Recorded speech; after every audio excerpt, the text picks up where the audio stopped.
¿Cómo están? Muy buenas noches, bienvenidos y bienvenidas a Desiguales, ¿eh? Estamos en vivo en la televisión pública. Día lunes, Pablo Caruso, ¿todo bien? Todo muy bien, arrancando. Ya está adentro el lunes, digamos, ¿no? Ya está, para nosotros ya es martes. Ya le ganamos el lunes, ya está. Para nosotros es un falso lunes, como siempre. Está el señor de los domingos, el señor Mario Weinfeld, hoy con nosotros. Un placer, que nos damos en Desiguales, para hablar un poco de lo que dejó el fin de semana, en el que, si yo veo así una ojeada rápida y escroleo Twitter, digo, ganaron todos en Río Negro y en Neuquén. Ganó el Frente de Todos, ganó Juntos por el Cambio, ganó el Movimiento Evita, ganó Massa, ganó Larreta, ganó Bullrich, ganó todos. Bueno, me parece que no ganó nadie si ganan todos. Así que Mario se mete de lleno en lo que nos dejó esta primera parada electoral del 2023 y, por supuesto, bueno, de cara a agosto y a octubre, presidenciales, Frente de Todos y Juntos por el Cambio, que se copió de los modos que hace un rato tenía el Frente de Todos de interna cielo abierto. Bueno, parece que está un poco desordenada la cosa. Vamos a hablar con Nico Fiorentino también sobre el kirchnerismo y su plan, los próximos días, qué va a hacer Cristina, qué es lo que está pensando y cómo se va a manifestar eso en distintos tipos de actos. Pero ahora, en concreto, nos vamos a la estación de la línea C, Constitución, de Subte, porque está nuestra compañera Flor Alcaraz. Se viene una medida de fuerza de trabajadores y trabajadoras del Subte, muy importante. Además, un movimiento sindical que tiene lo suyo. Flor, ¿cómo estás? Buenas noches. Buenas noches, ¿cómo están, compañeros? Sí, acá estamos en la estación Constitución, porque como bien decías, Pablo, a las 21 va a haber apertura de molinetes en las estaciones, en las líneas C y B, sí, en esas dos, y a las 22 comienza el paro. Estas medidas de fuerza ya llevan 3 semanas. En concreto, lo que están pidiendo los y las trabajadoras del subte es una reducción de la jornada laboral de 30 horas y 2 francos, y esto tiene que ver con la exposición a la asbesto. No es la primera vez que escuchamos esta palabra y cada tanto vuelve el tema a la conversación en los medios porque hace tiempo que vienen denunciando esta exposición. Ya hay 3 trabajadores del subte que murieron por la exposición al asbesto, este material que es casi imperceptible, que están sus partículas en el aire y que afectan también a quienes usamos el subte todos los días. Eso también hay que decirlo, y que es cancerígeno, ¿no? Bien, enseguida Así volvemos, que en un ratito Flor, vamos a estar hablando con ellos. Dale, va a ser interesante escuchar esa palabra. Bueno, un ratito volvemos. Decía Lucila, la interna de Juntos por el Cambio a cielo abierto, ¿no? Se dio una conversación, no en un mismo lugar, no en una misma escena, pero una conversación de por lo menos 4 que empezaron a opinar respecto de lo que allí ocurría. Lo primero que vamos a compartir, me parece que es un poco la que abrió el fuego en este sentido, es Elisa Carrió, que consultada respecto de lo que estaba pasando, no dudó en decir: acá hay alguien que no quiere ser más parte de Juntos por el Cambio. La compartimos. Yo creo que acá el gran problema de la oposición hoy es que hay un actor que no quiere estar más en Juntos por el Cambio. ¿Quién es? Mauricio. Pero que yo ya lo detecté el año pasado. No quiere estar, que no se presente implica que no quiere estar más. No quiere estar con el radicalismo, no quiere estar con la coalición cívica. Lo dijo, quiere estar con Milei. ¿Pero crees que puede ser factible una decisión de Macri? Mira, yo no sé. Yo creo que la mayoría de Juntos por el Cambio está unida, es decir, el radicalismo está unido, la coalición cívica es la mitad del PRO. El resto no sé cómo va a jugar Macri. Es interesante porque Lilita habla como si ella fuese, como siempre decimos, la reserva moral de Juntos por el Cambio. Y la pregunta también es, bueno, ¿y qué hace uno cuando el que comparte partido político, en este caso o alianza, no lo quiere? Sí. Digo, hasta en una pareja te diría. Ya ocurrió cuando eso. alguien no te quiere del otro lado. Por eso digo, ¿te la bancás? ¿A costa de qué? Bueno, quizás entonces también te beneficia que ese, aunque no te quiera, siga siendo tu aliado. Pero claro, al que se apunta como ese tercero en discordia, por decirlo de alguna manera, es a Javier Milei, que le respondió a Lilita Carrió y lo hizo por Twitter, porque Lilita comparte su textual justamente, y le responde Javier Milei: traidores y arrastrados, estos son los políticos castargentos, se colgaron de Mauricio Macri durante 20 años para robar cargos y ahora lo escupen. Nada bueno puede salir de un traidor. Yo lo que pienso, Pablo, cuando leo esto es, uno, ¿le hace un favor a Macri o le tira tierra diciéndole esto? Pensando siempre desde el lado de la alianza de Juntos por el Cambio. Y en segundo lugar, ¿lo avala Mauricio Macri o realmente Milei se manda solo? Porque convengamos que Macri te hace saber, ¿no?, de una u otra manera cuando no le gusta lo que estás haciendo. Bueno, yo tengo más preguntas que certezas y en un momento de la política y de la crisis de representación que está difícil para prever. En todo caso, me parece que Milei sí empieza a observar cosas y le interesa ser parte de algo un poco más sistémico, digamos, ¿no? Y creo que esto se puede ver en lo que Milei dijo, consultado hoy en Radio Rivadavia, lo que Milei dijo respecto de la posibilidad de ir a una vinculación en un mismo espacio político, incluso a una interna, con Macri y con Patricia Bullrich. Así lo hizo.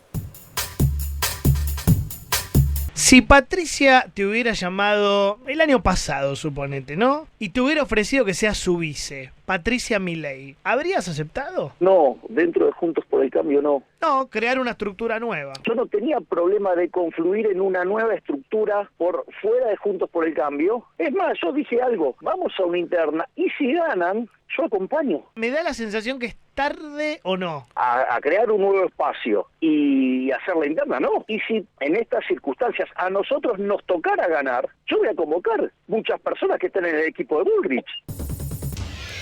Respondió Patricia Bullrich, dijo, yo soy de Juntos por el Cambio, fin. Sí. No dio muchas más explicaciones. Ahora, escuchaba hoy a nuestro compañero de los jueves, Pablo Ibáñez, decir algo interesante, y es, Javier Milei está mexicaneando electores de Patricia Bullrich. ¿A quién le beneficia que Milei salga a bancarla, a defenderla, o que salga a defender vía Twitter a Mauricio Macri?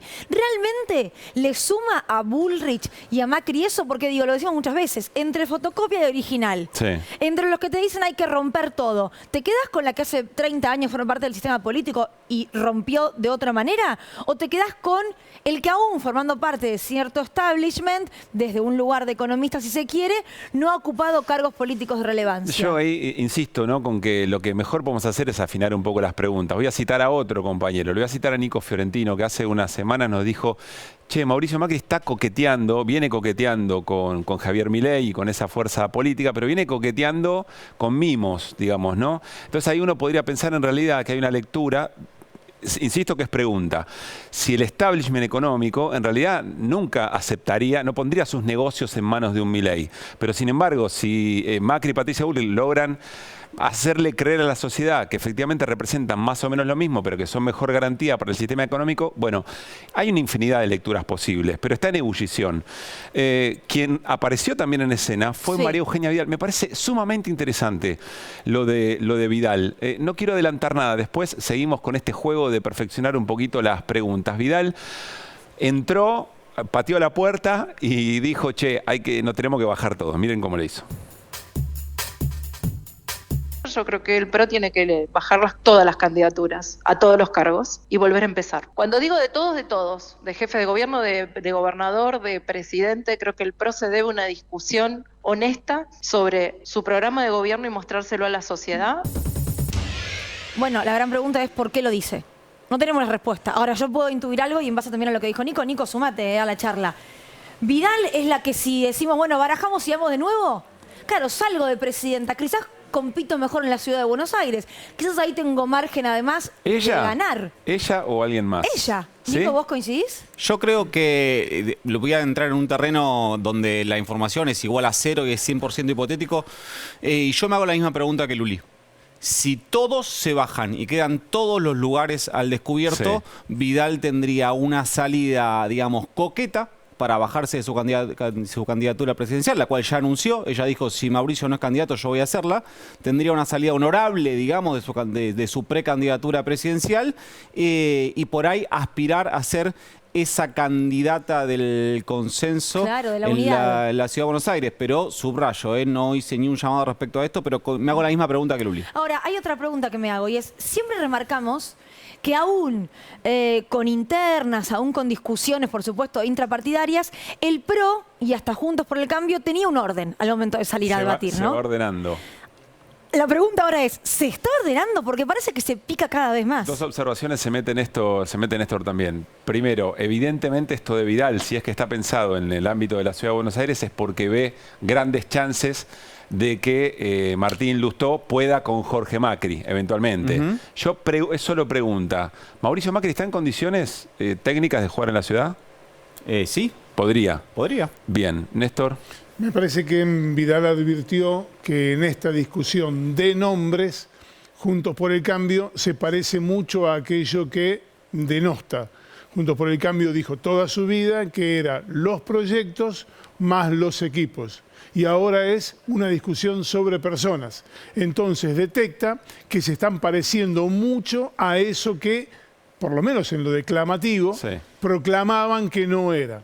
Entonces ante eso dice, bueno, paremos con las candidaturas, paremos de hablar de nombres, definamos un proyecto y encolumnémonos detrás de ese proyecto y después buscamos los nombres. Pero ¿cuándo en algún momento la derecha en la Argentina dijo a partir de el candidato es el proyecto, cuándo? Es decir, que es declamativo y por supuesto que hay un imaginario. ¿Nunca ocurrió? No, hay claro una que máxima. Ocurrió, pero una cosa es que ocurra en la realidad y otra cosa es que lo muestres como imagen de cara a la sociedad, que me parece que ahí apunta. Hay una máxima y que es que el que pide barajar y dar de nuevo es el que tiene malas cartas siempre. Sí, obvio. ¿No? Volvemos a empezar. O mal ordenadas. No, y otra cosa que siempre nos hemos dicho acá, y de hecho recuerdo el tuit de qué decepción, Mauricio Macri, la cita a María Eugenia Vidal. Cuando Mauricio Macri dice qué decepción por Horacio Rodríguez Larreta, la cita a María Eugenia Vidal. Y de hecho lo hemos charlado mucho con Nico. El que la sube a ese ring entre Bullrich y Larreta también es Mauricio Macri. Entonces me pregunto, ¿quién quiere barajar y dar de nuevo? Insisto, son preguntas que no tenemos respuesta, pero que ante tanta interna expuesta, algo no común en el PRO en los últimos años, esto de qué decepción, no, Macri dice hay que semidinamitar y Larreta al instante dice no hay que semidinamitar. Digo, son manejos o formas a los cuales también no estábamos acostumbrados con el PRO o con Juntos por el Cambio. Todo esto frente a un gran no sé del oficialismo, ¿no? Dos cosas gigante respecto, no sé del oficialismo. Dos cosas respecto a Milei cuando dice que Carrió está colgada hace 20 años de Macri. Hace 20 años Carrió era candidata a presidente. Macri todavía no había empezado a cabecear en las sesiones de diputados. Porque recién en 2005 fue diputado. Digo, no, porque si no le estamos bajando el precio a todo el mundo. Y para mí tiene que ver esto de, la discusión de quién le saca a quién cuando te radicalizás. Para mí la discusión es la idea de si hay más electorado dispuesto a votar. Esto siempre es la autopercepción, no es mi opinión. Porque para mí Milei no hay nada más sistema que Milei. Pero en la presentación ante el electorado, si hay más votos dispuestos a un radicalizado sistema que a un radicalizado antisistema. Eso es lo que como me estoy como subtitulando respecto a lo que vos dijiste de lo que yo decía sobre Macri. Bueno, nos vamos a ir al encuentro de Mario. A ver qué dice Mario además sobre con su todo experiencia esto. nos escucha y dice, mira esto, estamos con esta generación de nuevos analistas estamos perdidos. Acá tenemos todos 30 como Flor. Sí. Así es. ¿Qué haces, Mario? Yo también tengo 30 de periodista. Sí, de aportes.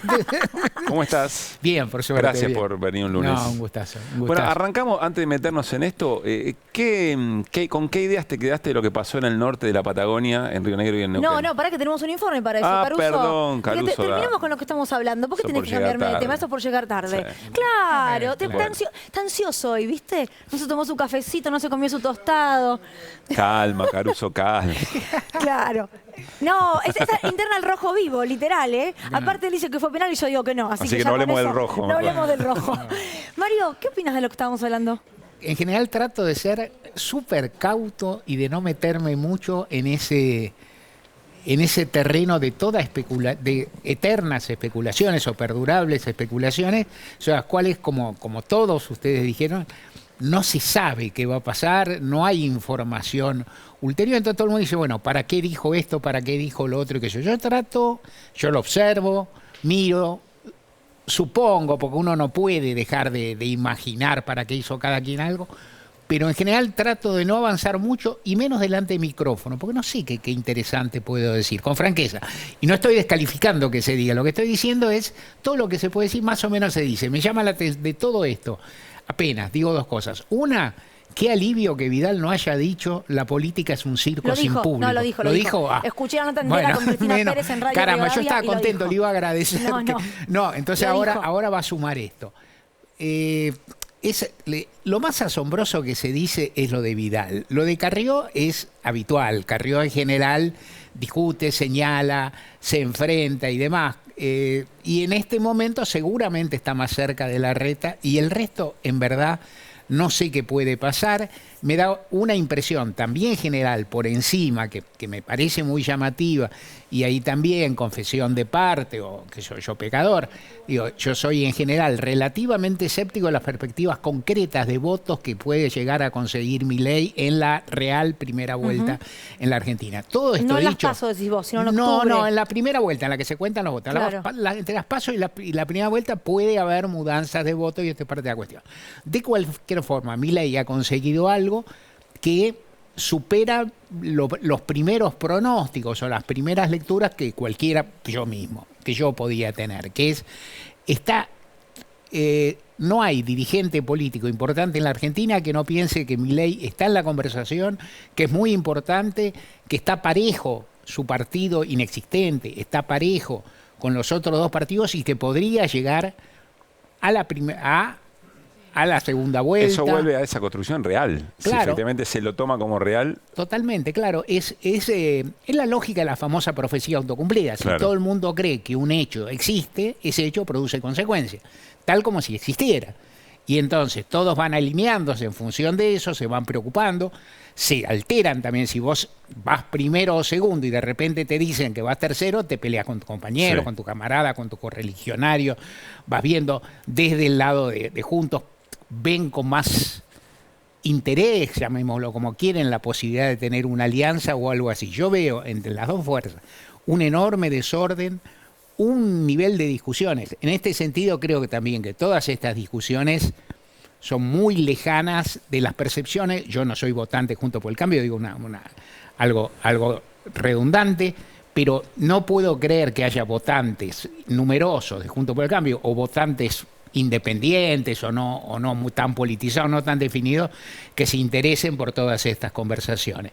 Y creo que efectivamente, y otra cosa, frente a la famosa, prestándole a Juntos por el Cambio la famosa frase de los peronistas, que los gatos parece que se están peleando y se están reproduciendo, Sí. se están peleando. ¿No? Se están Se están peleando, todo. Mario, pero No, da la o sea, sensación que se ordenan en algún punto y que la discusión de Juntos por el Cambio no es exactamente igual a la discusión No. del oficialismo. No, porque hay varias cuestiones. Primero, Juntos por el Cambio está relativamente aliviado, por lo menos está relativamente aliviado de la carga de lo que fue su gestión. Por supuesto, debe haber una cantidad importante de votantes que piensen, a la hora de verdad, y yo confío en eso, que piensen, digan, estos tipos estuvieron hace 4 años y hicieron la barbaridad que hacemos, a la hora de la hora no los voto. Pero no tienen la carga del gobierno nacional, que aparte está en una gestión que, por decirlo con delicadeza, empeora a medida que pasa el tiempo. O sea, que no le da el tradicional beneficio de ser partido de gobierno, que es, en la época de las elecciones, vos mejorás un poco la cosa, subís un poco los sueldos, bajás un poco los impuestos, construís, haces un poco de obra pública y entonces conseguís adhesiones, cosa que todos dicen que es una barbaridad, me parece bárbaro, porque entonces quiere decir que los gobiernos cuando hay elecciones se acuerdan de la gente. Hasta Bolsonaro lo hizo. Claro, todos lo hacen, y hasta Macri lo hizo en 2017, digo, cuando tuvo resto para. Pero esto en este momento al oficialismo no le resulta porque es decir, los resultados son muy flojos. Lo de la semana pasada, en la cual Juntos hubo un verdadero conventillo, y a la hora de la hora, entre algunas declaraciones infortunadas de dirigentes oficialistas, que siempre las hay, y el índice de precios al consumidor, el gobierno retrocede aun cuando no hable o no. Es decir, el gobierno produce sus hechos y sus hechos tampoco le dan a favor. Hablaste del Frente de Todos, estamos hablando Sí. de Juntos por el Cambio. Yo decía, hoy parece que todos ganaron en Río Negro y en Neuquén, ¿no? Digo, festejaron el triunfo de Figueroa. El que se te ocurra, arrancá a buscar en Twitter, todos contentos con Figueroa. Ahora, si ganan todos, pareciera que no gana nadie. Vemos este informe y charlamos sobre lo que dejó el fin de semana. Vamos a la provincia de Neuquén, elecciones. Rolando Figueroa, el candidato del Espacio Comunidad, ganó como gobernador, un poco más del 35% de los votos. Es la primera vez que el oficialismo pierde y en realidad es un grito que está dando la ciudadanía del Neuquén que queremos más, ¿no? Nosotros no queremos el derrame, queremos el plato principal, no queremos las obras. ¿Ganó el PRO entonces el Neuquén? En Twitter sí. Tuvo el apoyo explícito de Mauricio Macri, Rolando Figueroa. Como nos mostraron los muchachos de la selección en Qatar, estoy más convencido que nunca de que estamos ante un cambio de era. Felicitaciones, Rolo Figueroa, por este histórico triunfo. Yo necesito subtítulos de esto. Bueno, Necesito traducción. es el tuit del expresidente. No, la verdad que Juntos por el Cambio perdió. Los que ganaron fueron los que fueron en boletas dentro del partido de Rolo. Juntos por el Cambio los desmembraron. Vemos el tuit de Patricia Bullrich también, felicitando a Rolando Figueroa. Felicitaciones al PRO de Neuquén por acompañar la lista de Rolo Figueroa, nuevo gobernador de la provincia, y a todos aquellos que resultaron electos por nuestro partido. Usted responde y dice, no apoyaste al PRO y tus referentes fueron funcionales a los que gobiernan Neuquén hace 60 años. Los hechos dicen más que las palabras. Así es. Cuando nosotros como partido decidimos acompañar a Rolando Figueroa, que es una decisión que se toma con los referentes de la provincia, recibimos el apoyo incondicional de Horacio Rodríguez Larreta, entendiendo que este era el armado para poder ganar las elecciones, de María Eugenia Vidal también, que nos ha acompañado, y del propio Mauricio Macri. Eso le agradecí a ellos. No, de ninguna manera. Hay referentes de Patricia Bullrich que jugaron con el actual diputado nacional. Con Servi. Claro. Nosotros apoyamos los candidatos Juntos por el Cambio, el PRO y la Unión Cívica Radical. Lo llevamos a Pablo Servi como primer candidato a diputado nacional. La participación del PRO en una nueva configuración política en la provincia de Neuquén marca una etapa de cambios que se van sucediendo en todo el país. Vengo hoy como presidenta del PRO a acompañar a la lista de Juntos por el Cambio, Cambia Neuquén, que levantan los principios y los valores que nosotros representamos. Cambios que se van sucediendo en todo el país. Vengo hoy a acompañar a la lista de Juntos por el Cambio, Cambia Neuquén. Y vamos a compartir ahora lo que fue otro triunfo de Bertilnec, también un hombre muy conocido, pero en Río Negro. Bertilnec rompió en un punto las dos coaliciones, sacó a representantes importantes de ambas coaliciones, hoy por hoy, si se quiere, nacionales, y se está llevando la gobernación. Martín Doñate va con una colectora dentro del espacio de, y los radicales también. Y el radicalismo también. Un triunfo muy importante, muy fuerte por más de 20 puntos, reteniendo las principales ciudades que pusimos en el juego, y fundamentalmente un mensaje de que aquellos que tenemos alguna diferencia y que pensamos de alguna manera distinto, lo podemos construir de otra manera. Hicieron una estrategia que tiene que ver con lo que varios sectores de la sociedad están pidiendo, ¿no? Digo, hicieron un acuerdo político programático, hicieron una plataforma de ideas y con eso fueron a competir a una elección. A ver, Mario, traducime un poco. Creo, en primer lugar, cuando las elecciones tienen una virtud, digamos, que son como las finales de fútbol. Alguien las gana y el que pierde a llorar a vaca muerta. Digo, no, o sea, al piste. O sea, alguien gana y alguien pierde. Puede pasar en un juego electoral que las fuerzas no mayoritarias aspiren por ahí a hacer una buena elección. O sea, eso ocurre, por ejemplo, a nivel nacional con el Frente Izquierda de los Trabajadores. El Frente Izquierda de los Trabajadores no aspira a ganar las elecciones a la presidencia. Entonces, la gana si saca X votos, bueno. Pero los que disputan el premio mayor, en este caso la gobernación, ganan o pierden. ¿Esto qué quiere decir? Que ganó Rolando Figueroa en Neuquén, que perdió el movimiento popular neuquino, que es importantísimo, y que ganó Alberto Bertilnec, ¿cómo se llama? En Río Negro. Dale, un poquito. Toma un poquito de agua. Dale. Tanto. Yo te charlo, te digo que ganó Bertilnec, efectivamente. Está bien. Que vuelve a ser tercera vez gobernador en la provincia. Totalmente. Y yo creo, no lo recontramiré, pero yo creo que es la primera figura que es gobernador 3 veces, con una peculiaridad, que un rato largo en su primer mandato lo fue como ex vice de Carlos Soria. En realidad fue 20 días fue vice, porque a Soria lo asesinan el 1 de enero cuando llevaba 20 días asumido como gobernador. Totalmente. O sea, son casi 3 mandatos completos. Claro, casi tiene mandato completo. Lo que pasa es que no lo habían votado directamente. Claro. Es lo que transforma. Es un hecho histórico asombroso, un hecho que interviene el azar, por decir así. O sea, un hecho que personal, en el cual no hay que entrar mucho, lo asesinó la esposa a Soria.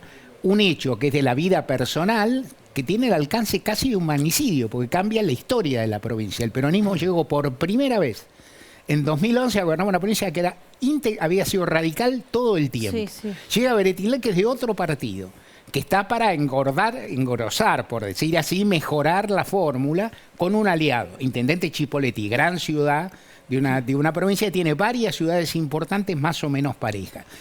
Chipoletti que dio varios gobernadores. Él entra, ¿por qué entra? Un extrapartidario que tiene votos, que tiene otros apesos, amplías la fórmula. Recién llega a eso y sabe convertirse en figura. Es dificilísimo lo que hace. Construye, de hecho, un partido provincial nuevo. Construye un partido provincial nuevo y en 2015...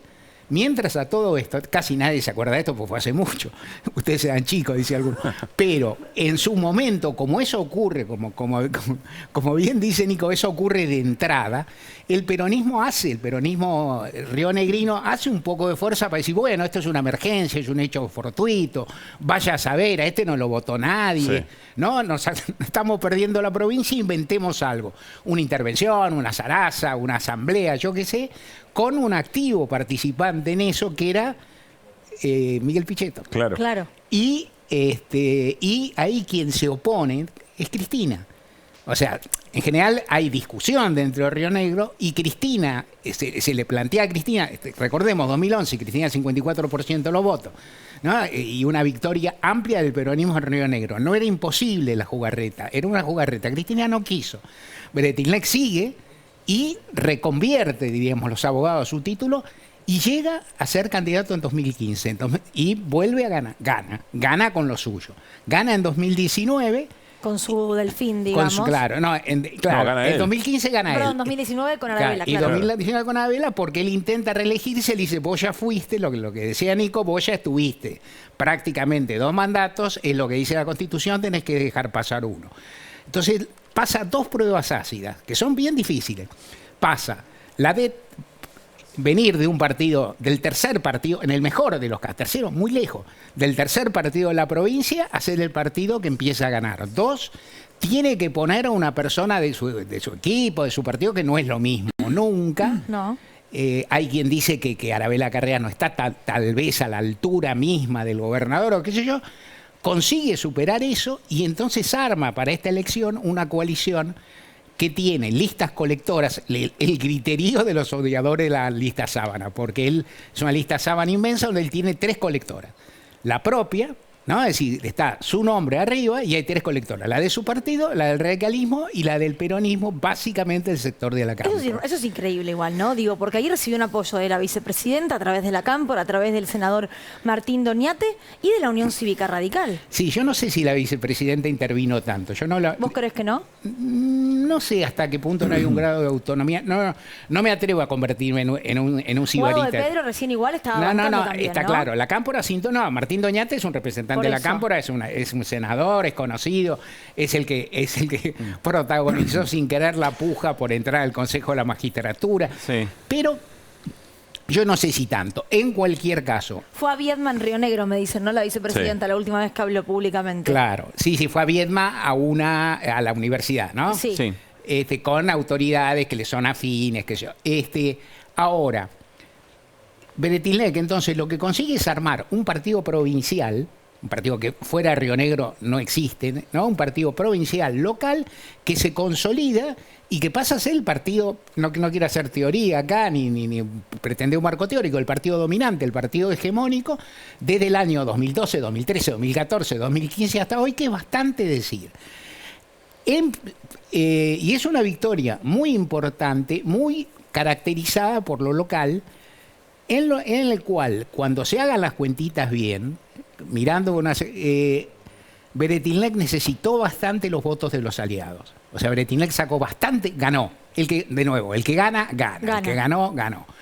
Segundo, el que ganó con bastante menos margen que la elección de 2019 de Arabella. ¿Y esto por qué? Habrá que saberse, en parte la provincia está complicada en este momento, con muchos paros estatales y demás. Y entonces esos aliados le fueron necesarios. Ahora, Mario, creo que la pregunta también aplica para Neuquén. Es una pregunta vieja. Sí. ¿Y con qué proyecto? ¿O dónde quedan los proyectos? Porque algo tan heterogéneo, como decía Luli, tan contrapuesto en las lógicas políticas de lo nacional, ¿cómo conviven y con qué proyecto de provincia, digamos? No, yo ahí... ¿O qué lugar tienen los proyectos, digamos, no? No, los proyectos tienen lugar. Lo que me parece que hay que entender son las dificultades o las características del federalismo argentino y de su régimen de partido.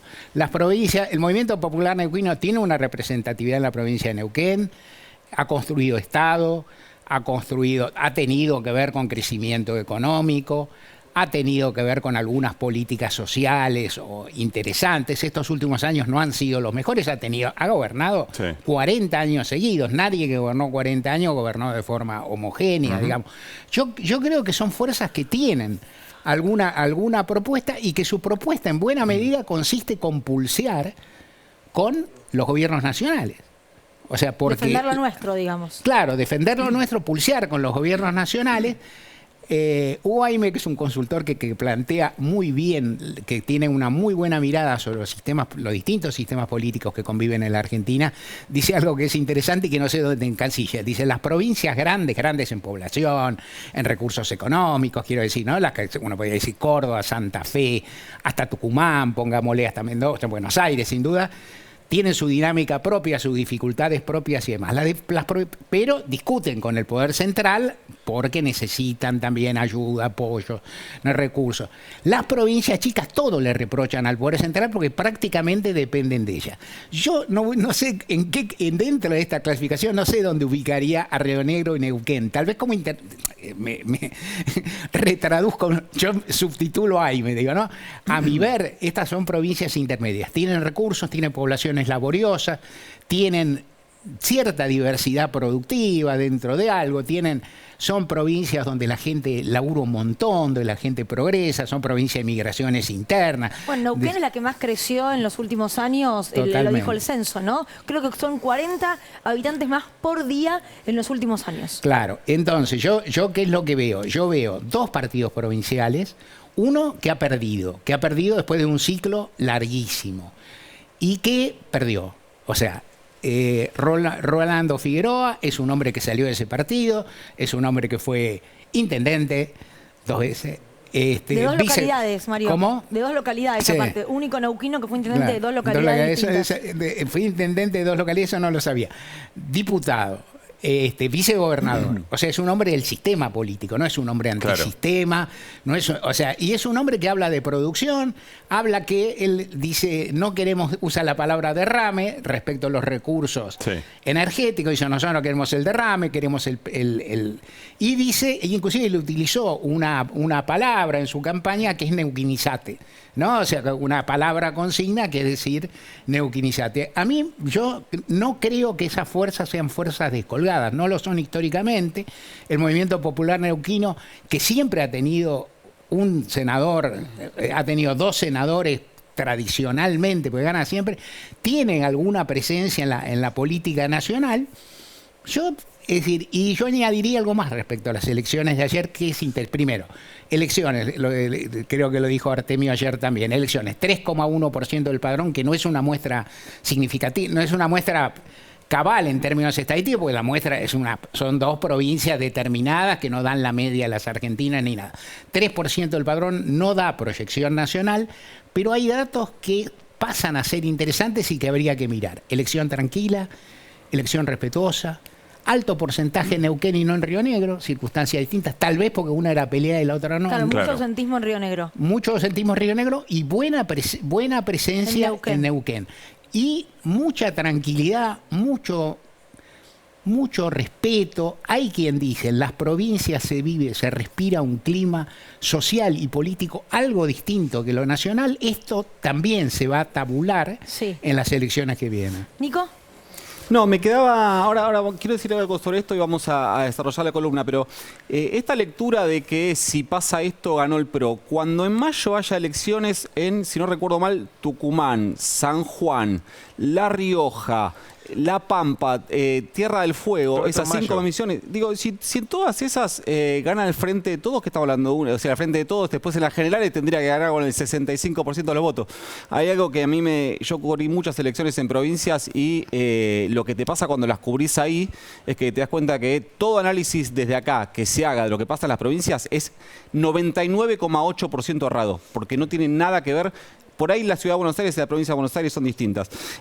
Pero vamos a hablar un poco de Cristina Fernández de Kirchner en este momento, porque sabemos que a diferencia de Juntos por el Cambio, que se junta por la mañana, el peronismo rosquea de noche, está reunida la mesa de Ensenada, esta mesa de 45 figuras muy identificadas con Cristina. No digo ni siquiera peronistas, porque hay algunos no peronistas, como Leopoldo Moro, por ejemplo, muy identificadas con Cristina, que se vienen juntando ya desde hace meses para proyectar la candidatura presidencial de Cristina Fernández de Kirchner. Hoy habló Mario Seco, dio una mirada que me parece resume lo que está pasando en Ensenada y ahora tomemos eso como punto de partida y ahora seguimos.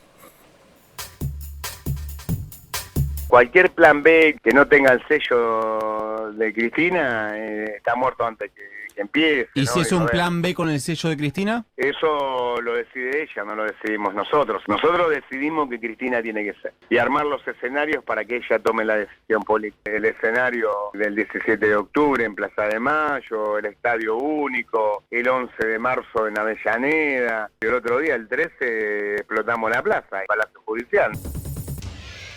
Hay 3 cosas que para mí se desprenden, o se podría dividir en 3 partes hoy la situación del kirchnerismo. Una tiene mucho que ver con cosas que pasaron la semana pasada. Creo que tenemos una foto, fundamentalmente la reunión que mantuvo la vicepresidenta con un montón de referentes del sindicalismo. Todos los que salieron de ahí, después cada uno tendrá que evaluar cuánto en la interpretación de los silencios siempre tiene una carga emocional, ¿no? Depende cómo le asumas vos emocionalmente, la interpretás para un lado o para otro. Pero por lo menos de los que vimos ahí, yo tengo anotados 3, seguramente Yasky, Baradel y alguno más, y el Tano Catalano, salieron entusiasmados con la idea de que Cristina no dijo que no cuando le pidieron que sea candidata. Algo que ya dijo en su momento, ¿no? Que no iba a ser candidata. Sí, salieron con la certeza de que Cristina juega. Sí, o por lo menos con la expectativa. Por ahí es al revés. Por ahí fueron a buscar un no y no se lo llevaron. Claro. Pero ahí tenemos un primer escenario, pero no es solo este, porque esta es la foto que cada tanto el universo que rodea a Cristina habilita para hacer público. Además, lo que a mí me dicen es que el despacho de la vicepresidenta del Senado está mucho más activo que hace algunos meses respecto a reuniones. Es un ámbito de especulaciones en el que yo no me voy a meter, pero ese es ahí un universo. Ahí tenés a la figura. La figura es Cristina, que hasta ahora lo único que dijo es: yo no voy a ser candidata. En los hechos, lo que hay es eso. Y después, silencios que algunas de las personas que se entusiasman con su candidatura interpretan como un gesto por la positiva. Después tenemos un segundo universo que tiene que ver con esto que contamos de la mesa de Ensenada. Personas que vienen laburando por este luche y vuelve con varios actos. En la reunión de hoy van a tener que definir algunos más. Hay algunos en La Rioja, están invitados en Entre Ríos, en Mendoza. Va a haber una hora en Ferro. Esta imagen es la del plenario de Avellaneda, ¿no? Esa es la del plenario, me parece que es la de, si no está Máximo Kirchner, ¿la de Chaco? O es la de Chaco o es la de Avellaneda. La verdad que desde acá me pierdo. Yo creo que era de Avellaneda porque están todos muertos de calor. Sí, puede ser que sea en... Y por las figuras que están, ¿no? En Avellaneda. Pero bueno, esas son las personas que vienen militando esta posibilidad. Y cuando te dicen... cuando preguntás, bueno, ¿cuál es el plan? ¿Cuál es el plan? ¿Cuál es el plan? El plan A, B y C, te dicen es Cristina, lo subrayan por todos lados. ¿Y por qué digo que hay un tercer universo? Porque recién escuchábamos a Mario Seco y por eso vuelvo al punto de partida. Él dice que cualquier candidato que no sea Cristina o que no sea alguien que designe a Cristina, nace muerto. Bueno, hay un universo, que nosotros ya lo contamos, no me acuerdo si fue la semana pasada, que viene trabajando por, aunque sea, construirle una carta que Cristina tenga arriba de la mesa, que nosotros lo dijimos, es Eduardo Guado de Pedro. Eso viene trabajando. Hay una cosa muy curiosa que está pasando con Guado, y es que es el único ministro del Interior que presenta obras. Cuando yo dije esto en el gobierno me dijeron, bueno, pero Frigerio y Randazzo también lo hacían. Sí, pero Randazzo era de Interior y Transporte y Frigerio era de Interior y Obras Públicas. Vos ahora tenés ministro de Transporte, tenés ministro de Obras Públicas y tenés ministro del Interior.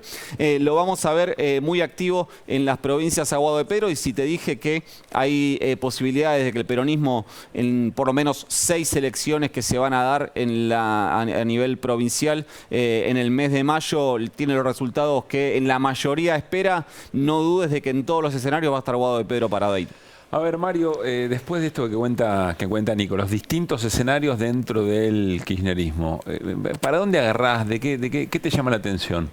Me llama la atención muchas indefiniciones, por lo pronto, sin mayor originalidad.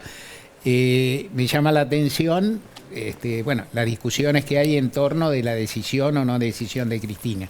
Cristina hasta ahora dijo que no va a ser candidata, y hasta ahora, desde que uno conoce de que tiene actuación pública importante, Néstor Kirchner y Cristina Kirchner nunca retractaron un anuncio público, nunca. Esto quiere decir, de nuevo, la estadística nunca te resuelve todo, los precedentes no te resuelven todo, pero hay algo, hay una... lo que me impresiona es la falta, algo así como, lo dije, lo escribí el otro día, vos me lo comentaste, un poco un eterno día de la marmota en el cual se vuelve y no se termina de conversar y no se termina de cerrar. A mí también me impresiona que el presidente de la Nación persista en su candidatura, que es muy... Que está un poco más igual aplacado, ¿no? Claro. Ese enunciado las últimas semanas. Sí, no, porque no se dice mucho, pero de vez en cuando aparece un portavoz, alguien que lo dice. Y desde aquella reunión, que parece fue hace 100 años, pero que por ahí fue hace un par de meses, ya ni me acuerdo, en el Pejol, ¿no? Aquella reunión 16 en el de Pejol. febrero. ¿Cómo? 16 de febrero. 16 de febrero, 2 meses clavados, claro, 2 siglos. Desde aquella reunión, lo que se advierte es que una candidatura de un presidente, uno lo dice con respeto, sin marcarle la línea a nadie, pero que es más un presidente de una fuerza, que no es Pedro, también dicho con respeto, que no es Pedro Castillo, es un outsider que llegó, sino que es un presidente peronista, que llega, ¿no es cierto?, con una tradición, con una fuerza, al quien solo apoyan gente de su propio equipo de gobierno y nadie más. Es sorprendente y es una marca de carencia, digamos. Entonces, a mí me parece que el Frente de Todos tendría que ir definiendo, no porque las candidaturas sean todo, que no lo son, pero sí porque también las candidaturas te organizan, no hay ninguna propuesta, no hay ninguna idea fuerza. El candidato, bien que mal, o el precandidato, si vos tenés lo que está ocurriendo junto con el cambio, parece desmentir lo que yo digo. Pero no del todo, porque la gente de PRO no está dejando de decir algunas cosas programáticas. Sí. Todas espantosas, pero las dicen. Nosotros vamos a cerrarlo, ¿no es cierto? Nosotros vamos a cerrar empresas públicas, nosotros vamos a hacer reforma laboral. Hay un plan, hay un modelo. ¿Cómo están hablando? Sí, claro. O sea, hay una línea. Entonces, también el candidato cuando está, o el precandidato cuando está a pista, algo tiene que decir, porque también... Para vos eso ya debería estar ocurriendo en el oficialismo. Por lo menos debía haber mecanismos de conversación, están muy cortados los puentes internos, se conoce, y entonces realmente yo creo que una definición, yo de nuevo, no le marco los tiempos a nadie, no soy quien, desde mi análisis, una definición de... Si Cristina definitivamente es o no candidata y dice el presidente es, yo creo que eso ordenaría en lo que yo pienso que puede llegar, lo dije la otra vez, con mucho cuidado de nuevo, uno no sabe, no apostaría mucho más de un almuerzo en un restaurante intermedio, con vino pasable, qué sé yo, 4 personas. Yo creo que va a terminar siendo una primaria de coroneles, dicho con respeto, en el sentido que llamamos coroneles a cualquiera que no son las 3 figuras centrales de la coalición de gobierno. Sí. A esos fines, y con el mayor de los respetos y la mayor de las eminencias, Guado de Pedro sería un coronel, Daniel Scioli podría ser un coronel, Jorge Capitanich, o sea, no estoy menoscabando. Claro. Pero Agustín tienen otro Rossi, rol, han tenido otro rol. no son las figuras que se pensaba que podían ser en 2019 o en 2021. ¿Y aún así eso puede ser competitivo? Yo creo que los contrarios ayudan más que los propios. Esto vale para todos los bandos. Que el espectáculo que da Juntos por el Cambio es realmente chocante. Creo que la figura de Milei distorsiona el escenario electoral, pero que en algún momento se puede llegar a diluir. No sé nada de lo que puede pasar. No creo que la elección esté resuelta hoy. Bien. No creo que esté resuelta y creo que lo que ocurre, que a medida, de nuevo, profecías autocumplidas, a medida que digas, somos una banda, no hacemos nada, nuestros compañeros son todos malísimos, estos son todos traidores, aquellos arrugan, estos son eso no ayuda mucho. Se puede convertir en realidad. Claro, es decir, lo que vos decís como argumento para convencer a los propios, para sacar a los otros, las otras personas lo ven y dicen, todos están peleando con todos, y ese pensamiento no es tan equivocado. No, la verdad que no. Le mandamos un abrazo a Cecilia de Palermo, que anda con dengue, pobre, usándola re mal. Bueno. Así que sea leve y un abrazo muy grande. Gracias, Mario. Gracias, Mario.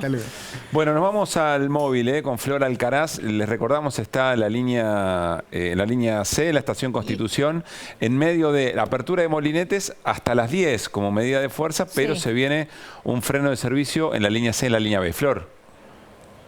Así es, como decías, Pablo, ahora en unos minutos nomás comienza el paro en el que los trabajadores y las trabajadoras del subte están reclamando una reducción de la jornada laboral a 30 horas y 2 francos para reducir la exposición al asbesto. Estamos aquí con Beto Pianelli, que él es secretario de los metrodelegados y las metrodelegadas. Gracias por recibirnos, Beto.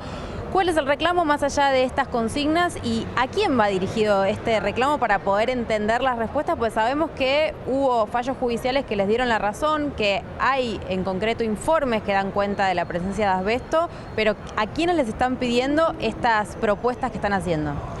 Hola, buenas noches. Centralmente a la empresa de MOVA, que es la que tenemos nuestra relación laboral, ¿no? A ella le estamos planteando de que nosotros necesitamos, hace 5 años que denunciamos lo del asbesto, de entrada lo habían negado, después no tuvieron otra alternativa cuando nosotros demostramos que las piezas que estábamos manipulando eran presas con el que tenían ese material cancerígeno, ese mineral cancerígeno, que no solamente que habían traído cuando ya estaba prohibido, sino que aparte nunca habían sacado el que estaba instalado. Y de hecho eso hubo diferentes medidas de protesta que fueron de público conocimiento, nos llevó a que ya hayamos sacado 80 toneladas de asbesto, pero esa no es que se terminó con esas 80 toneladas, hay muchísimos más años para sacar asbesto del subterráneo de Buenos Aires, y hay flotas como la de la línea B o la línea E que todavía tienen presencia de asbesto esa flota. Y aparte las instalaciones fijas, va a demorar muchísimos años. Esto también ligado al reconocimiento, tuvieron también que hacerle estudios casi ya a 2.700 trabajadores, de los cuales esos trabajadores van a tener de acá al fin de sus días, van a tener que hacerse estudios cada 2 años para ver si le aparecen enfermedades producidas por el asbesto, porque tienen latencia estas enfermedades, a veces de 10, 20 años, y ya hemos encontrado 90 trabajadores con afecciones, 3 trabajadores fallecieron y hay 7 trabajadores con cáncer. Es decir, la verdad que es sobre 4.000, es una cifra exorbitante, y vamos a seguir expuestos desgraciadamente a este material cancerígeno porque va a demorar todavía años en sacarlo. ¿Qué estamos pidiendo nosotros frente a eso? Que se reduzca lo que es la semana laboral, es decir, que estemos menos expuestos a este mineral.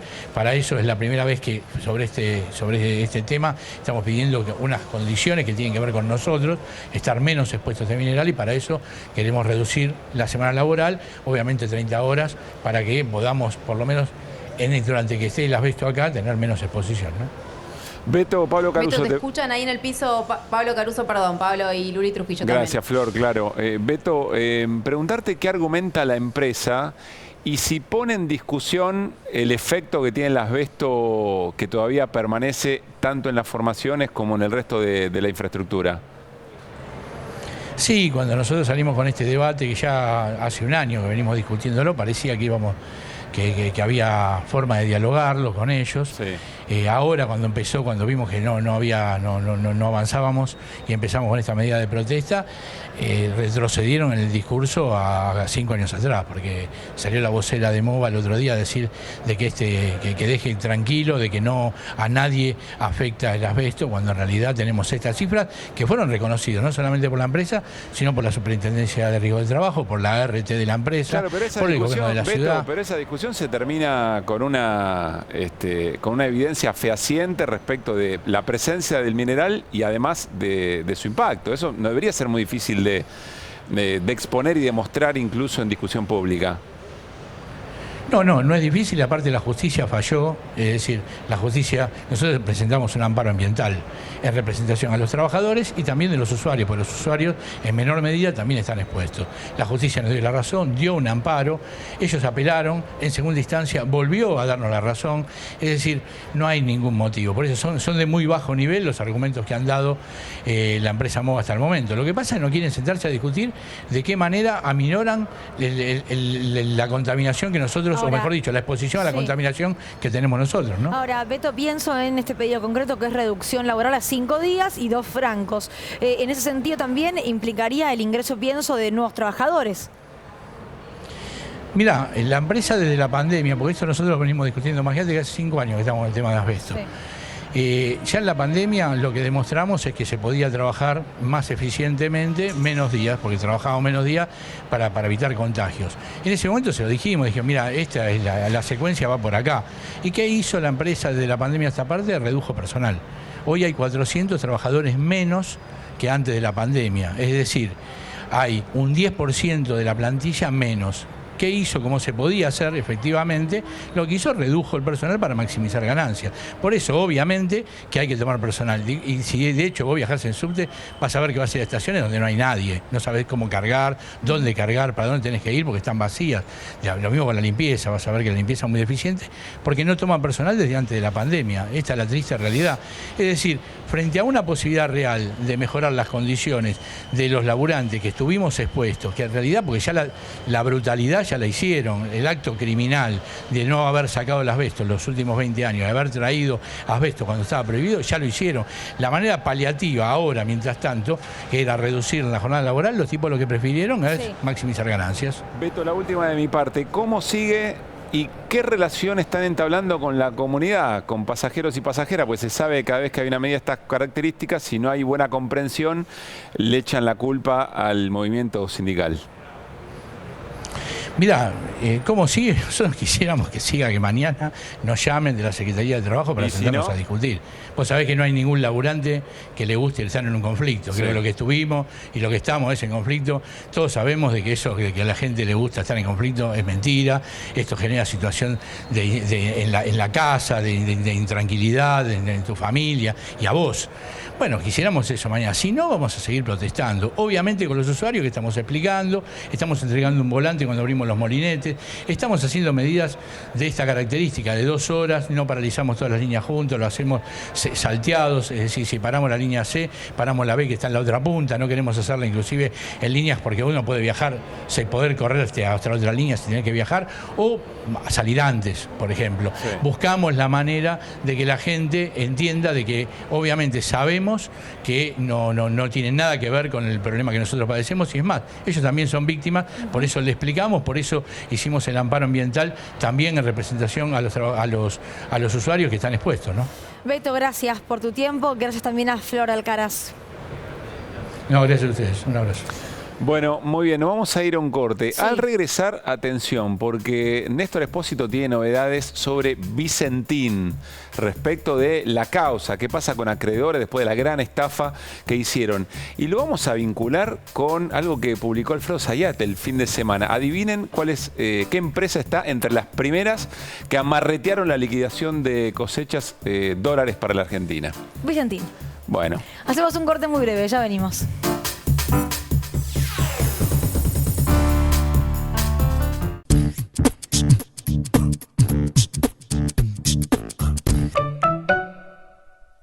Adrián Mercado presenta su nuevo sistema de subastas online. Desarrollamos un sistema más rápido, más fácil, que te permite participar desde cualquier lugar del país. Si querés que tu empresa crezca, elegí Adrián Mercado.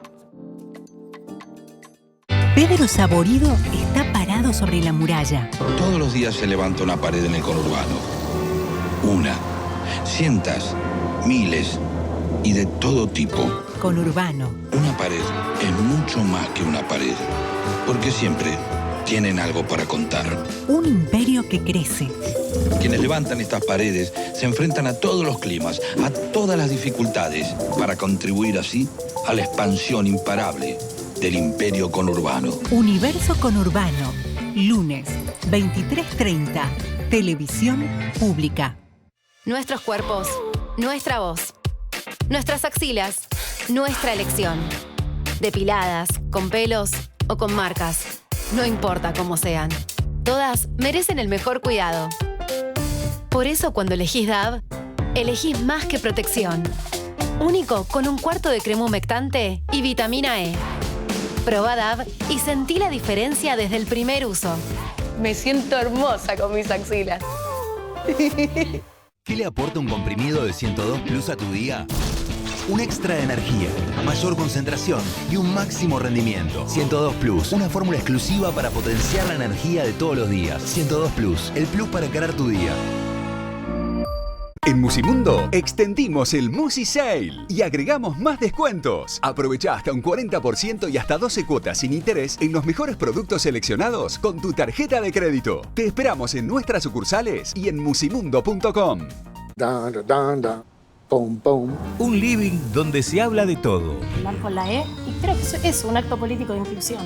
Porque la gente no sabe que con la música también se puede hacer reír. Un estudio donde la rompen todos.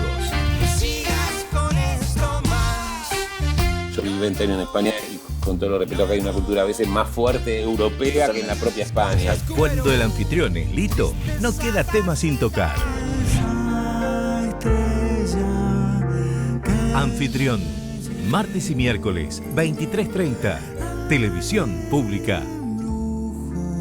¿Tu pelo elige cuidar el planeta?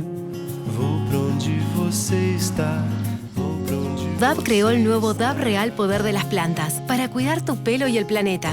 No es un shampoo más, es la primera línea natural de DAV a base de plantas, sin siliconas, sulfatos ni parabenos. El poder de las plantas se une al cuidado de DAV. Ahora podemos tener un pelo brillante, fuerte y nutrido como el mundo que queremos. Nuevo DAV Real Poder de las Plantas. Cuida tu pelo y el planeta.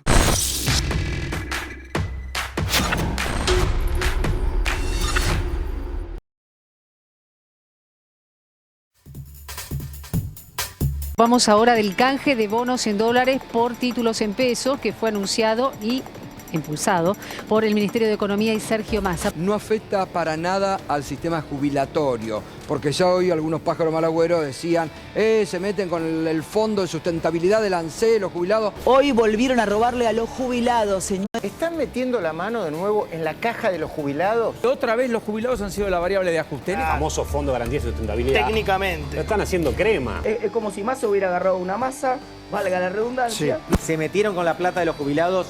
Sí. ¿Le afana los bonos a los jubilados? El ANSES gana un poquito más de 2.000 millones de dólares con esta operación. Y en segundo lugar, ¿qué significa esto para el jubilado? Que esa ganancia o esa utilidad que tiene el ANSES aumenta los fondos del Fondo de Garantía en más de 400.000 millones de pesos que van a estar asignados a dos focos o objetivos. El primero, crédito a los jubilados. El segundo, créditos productivos. Bueno, ¿se acuerdan, no? Cuando, de hecho estábamos en vivo, Flor, vos decías, atención porque se viene un canje de deuda para organismos estatales. Todos nos miramos como diciendo, ¿de qué está hablando Florencia Barragán? Bueno, pasó un tiempo de eso, menos de un mes igual, Caruso, no tanto tiempo, ¿eh? Y esto fueron lo que se dijo los días después de ese anuncio. Pero no fueron solamente periodistas los que hablaron. No, claro, la dirigencia política opositora de todo tipo también se expresó en el mismo sentido. Vamos a compartir estos mensajes a través de redes sociales. Patricia Bullrich, desde el PRO Argentina y el Bloque PRO en la Cámara de Diputados, presentaremos un recurso de amparo contra los decretos de necesidad y urgencia con motivo del canje de deuda que nos deja al borde del default, especificando y desvalorizando el precio de los bonos, impulsado por el ministro de Economía, Sergio Massa. Vamos a frenar el vaciamiento del Fondo de Garantía de Sustentabilidad y la emisión de deuda en dólares a tasas insostenibles. Patricia Bullrich, por un lado.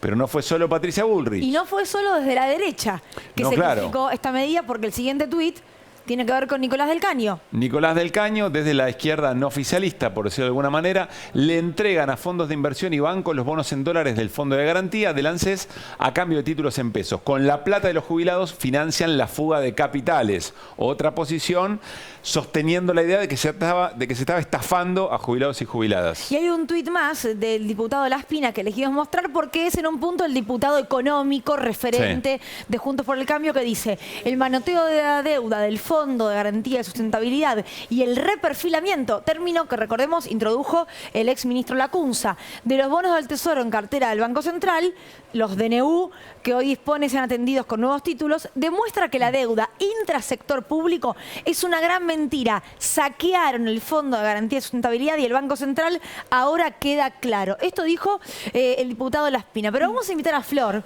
porque es la que sabe de economía y es la que ese día además nos iba diciendo, bueno, atención, se dice esto, se dice lo otro. Me cruzo, voy con Pablo Caruso. Mira, para Marcelo y para Vale, que este momento les daba temblor, ya estoy acá. Flor, arranquemos por ¿cómo funciona el Fondo de Garantía de Sustentabilidad? Sí, arrancaría por lo básico porque ya las tres palabras Fondo, Garantía, Sustentabilidad, el que está del otro lado dice no entendí nada. De hecho, mira, te digo un paréntesis. Yo conozco muchos de los economistas de la Universidad de Buenos Aires porque curso ahí la carrera de Economía y cuando preguntaba ¿quién va a hacer esto? No era algo sencillo, digamos, porque yo preguntaba, ¿lo va a hacer tal economista? Esperá, perdón, ¿quién va a hacer una evaluación de esto? Claro. Porque el ministro Sergio Massa, ¿qué hizo ante lo que se estaba diciendo de están saqueando la guita de los jubilados? No, paren. Que los técnicos de economía de la Universidad de Buenos Aires hagan una evaluación. Claro, cita de autoridad para hacer una valoración de lo que se estaba decidiendo. Claro, y yo ahí preguntaba a los distintos economistas que están ahí en el Consejo Directivo de Ciencias Económicas. Yo sospechaba que lo iba a hacer un economista que sabe mucho del sistema previsional, de jubilaciones. Me dijo, esto no tiene nada que ver con las jubilaciones. Esto es algo puramente financiero. Claro. Y si ves, las dos personas que firman el informe que salió hoy, el informe de la Universidad de Buenos Aires, son dos personas expertas en mercado de capitales, finanzas, porque esto es algo que tiene que ver con la valorización. Ahora vamos a explicar paso a paso qué es el Fondo de Garantía de Sustentabilidad. Y otra nota al pie de página, la Universidad de Buenos Aires, la Facultad de Ciencias Económicas, si hay algo que no es economistas afines al kirchnerismo. Claro. Convengamos que es bastante radical, ¿no? Es radical y de hecho muchos de los economistas que dan clases y todo trabajaron con Alfonsín allá por principios de los 80. De hecho, se suele cuestionar la formación de la Universidad de Buenos Aires en materia económica para que sea un poco más abierta en términos heterodoxos respecto a su formación. Bueno, igual ahí te digo que tenés cátedras para todos los gustos. Digamos, tenés distintas miradas sobre distintos temas, pero si hay algo que no es digamos, que te dice, no, es de izquierda, marxista. No, eso no es así. Que no. Arranquemos entonces por qué es el Fondo de Garantía de Sustentabilidad. Sí, y trajimos acá un circulito para que sea muy sencillo de entender. Para pasar el limpio lo más básico, el Fondo de Garantía de Sustentabilidad no te paga la jubilación, digamos. La jubilación la paga el ANSES.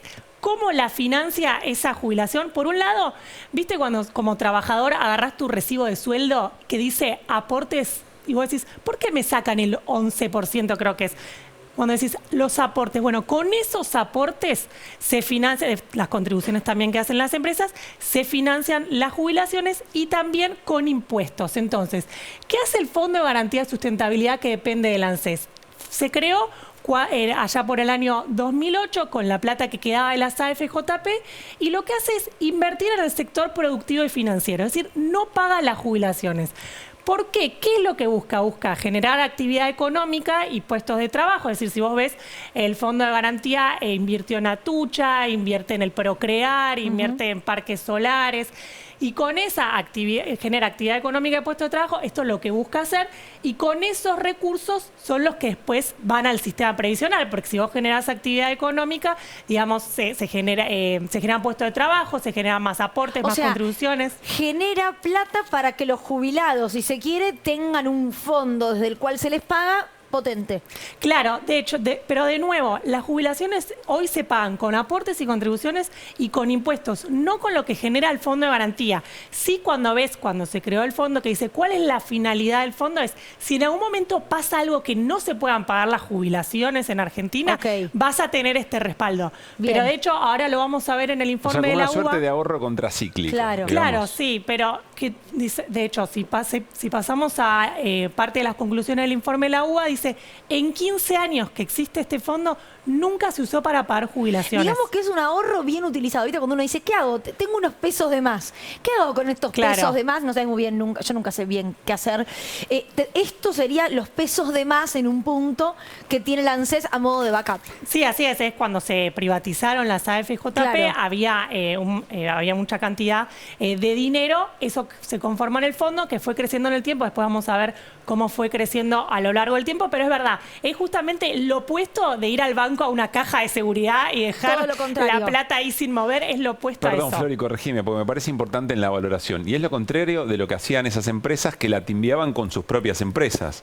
No es que la ponían para que efectivamente dé más dinero o, como vos decís, genere mayor actividad económica, cuando las tenían las AFJP. Bueno, lo cierto es que muchas de las inversiones de las AFJP eran en bonos del Tesoro en ese momento, pero las jubilaciones no las pagaba el Estado, sino que la pagaban las empresas. Bueno, vamos a la charla entonces. Sí, lo pasamos como lo de Massa y la UBA fue a modo de carta, informes. Lo pasamos a modo tecnológico, WhatsApp, tipo WhatsApp. No hubo WhatsApp, pero para que se entienda más fácil. Massa les mandó preguntas concretas. ¿Hay impacto negativo en las jubilaciones? ¿Qué responde la facultad? Las operaciones analizadas no se corresponden con ningún impacto directo en los saberes. Y atención para el que está del otro lado, ningún impacto directo. Habiendo transcurrido más de 15 años desde su conformación, el Fondo de Garantía nunca fue utilizado para solventar las insuficiencias del régimen previsional. Pero esa primera pregunta, no estaban saqueando el fondo, no estaban timbiando con la guita de los jubilados. No, la pregunta es si a futuro, si se estaba perdiendo a futuro, digamos, ¿no? Claro, en el hoy si se estaba mal usando. Puede estar muy tranquila la persona que está del otro lado. En 3 meses te van a volver a aumentar la jubilación, como ocurre en Argentina, que está cada 3 meses. Digamos, esto no modifica nada. Siguiente pregunta que le hizo Sergio Massa. La operación de venta de los títulos, porque recordemos que esto es un canje. Lo que va a hacer el Fondo de Garantía es dar sus bonos en dólares y a cambio el Tesoro le va a dar unos bonos que se llaman duales que si bien se pagan en pesos se actualizan entre la inflación y el tipo de cambio. Dice, la operación de venta de los títulos supone una pérdida en los organismos alcanzados, es decir, en este caso en el Fondo de Garantía. ¿El fondo? Sí. ¿Pierde o no pierde? Dice, contesta la UBA. Se concluye que la operación de venta de los títulos no supone en el momento inicial, subrayo eso, una pérdida en el valor de la cartera de los organismos públicos.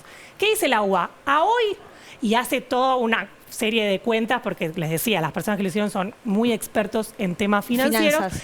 Dice, a hoy no te puedo decir si en 5 años cuánto van a valer esos bonos, si van a valer más o menos. Dice, a hoy no. Igual después al final hace unas aclaraciones de ojo con algunas cosas de esto, pero eso lo podemos comentar al final. Insistimos, como vos dijiste, que estos especialistas son mayormente caracterizados como radicalismo. Y en general, sí, en la conducción de la Facultad de Ciencias Económicas, hace muchos años que sí. Bueno, el histórico dirigente fue el diputado actual Jacobiti, diputado de Juntos por el Cambio por la Unión Cívica Radical, muy cercano a Martín Lustó, actual vicerrector, es verdad, de la Universidad de Buenos Aires. Actual vicerrector, así es. Y después le pregunta, una última pregunta, Massa dice, si no tenés pérdidas, bueno, ¿ganaste? Claro, ¿se revalorizó el patrimonio? ¿Y qué contesta? Y ahí hace todo el análisis matemático financiero que está en el informe es público, se puede encontrar muy fácil en internet. Dice, las ganancias de los bonares, que son uno de los bonos que tenía el fondo, dice, van a tener una revalorización positiva del 46% y los bonos globales del 104%. Aclaración, si bien esta valorización se reduce, si tomamos precios de mercado potenciales... Uy, acá ya me mamaría. Bueno, acá ya me perdí, Flor. ¿Por qué? Porque si bien lo que ocurre hoy es que estos bonos no cotizan en el mercado, porque el Tesoro los va a emitir. Hay que ver a futuro cuánto valen efectivamente estos bonos. ¿Por qué existe, para hacerlo muy fácil, por qué existe tanta ganancia como se ve acá? Porque los bonos que se desprende el ANSES hoy no valen nada, que son los bonos del Tesoro. ¿Por qué? Porque hay mucha desconfianza en el mercado, ¿se va a pagar, no se va a pagar la deuda en algún momento? Bueno, por eso tanta desconfianza, los bonos no valen nada y se los saca de encima. Ahora, de nuevo son estos dos datos que mencionábamos. La conclusión es ganancia, un 46% con los bonares y un 104%, digo bien, con los bonos globales. Claro, sí, técnicamente se llama revalorización contable, lo que calcula, y dice, esto es a hoy, ¿no? Y después las aclaraciones que hace es, ojo, porque la deuda que tenía, la deuda estatal que tenía el fondo, ojo, porque se la está dando al sector privado, ¿no? Esto estás ampliando la deuda que tenés y ahora la va a tener el sector privado. Y por último les quería traer... Antes de pasar, Flor, a eso que tiene que ver con cómo evolucionó el Fondo de Garantía y Sustentabilidad, para resumir, Massa le hace 3 preguntas. Una, si se ganó, se perdió. y lo que dicen es, se ganó. Si se pagan las jubilaciones con eso, y te dicen, nunca se tocó. ¿Y la segunda cuál era? No, te dice, ¿impactan las jubilaciones? Digamos, No. el que está preocupado, ¿me van a bajar la jubilación? No. No. El fondo de garantía, que es este fondo que invierte y todo, ¿gana o pierde? Dice, a hoy gana. ¿Cuánto gana? Y Esto, estaban perfecto. estos números de la Perfecto. revalorización. Esto es puramente contable. De nuevo, esto no lo hizo un experto en el sistema jubilatorio, digamos, lo hizo gente que sabe de finanzas. Y por último, les quería mostrar este Fondo de Garantía de Sustentabilidad, qué pasó en el tiempo de que se conformó en 2008. Acá lo crea la presidencia de Cristina Kirchner. Primera. Así es, Primera 24. presidencia. Ahí tenía 24.000 millones de dólares. Fíjense cómo crece a lo largo del tiempo. Dentro del fondo tenés tanto inversiones, te invierte en plazos fijos, acciones, tenés un montón de cosas. Va creciendo. Fíjate dónde ocurren las mayores caídas. Mira acá. Cae. 2014. Acuérdate qué pasó en 2014, ¿Qué principio. pasó? Devaluación. Caída muy fuerte. Mauricio Macri, presidente. Acordate cuando Claro. subió Pratgay Claro. que llevó el dólar a 15. Vuelve a caer muy fuerte 2018, cuando empezó la gran crisis. Llega al fondo, claro. Claro, hay 2018 una caída muy fuerte y después, bueno, tiene una caída muy fuerte con la devaluación en las elecciones del 2019 y finalmente también cae un poco en lo que tiene que ver con la pandemia y después empezó a crecer. Pero fíjate que el que te diga, el que se haga el preocupado por el fondo de garantía, también vemos lo que pasó Pero a lo esto largo es del tiempo. incontrastable. Cuando arranca había Claro. 24.000 millones. Me imagino son Pero millones, ¿no? aparte, más allá de Millones de dólares. millones, No, y claro. aparte, más allá de que es como un electrocardiograma, hay una tendencia. No, pero por eso, un incremento hasta noviembre de 2015, de 2008 a 2015, 179%.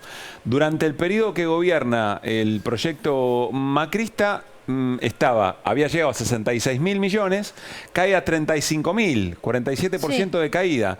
Y ahora se recupera hasta 56.000 millones, le falta para llegar a los 66, pero nadie puede decir acá, o si vos comparás qué proyecto afectó más el fondo de garantía, bueno, está bastante claro. Bueno, porque de hecho es lo que vos decías, hoy en día estás en 56.000 millones de dólares, pero todavía no recuperaste el 2015, Sí. es decir, le venís corriendo atrás. Pero ¿por qué cae tanto con las devaluaciones? Porque vos imaginate que el fondo de garantía había invertido en plazos fijos y vos tenés el plazo fijo en pesos y tenés en el medio una devaluación, bueno, el fondo perdió un montón, Claro. como puede perder cualquier ahorrista.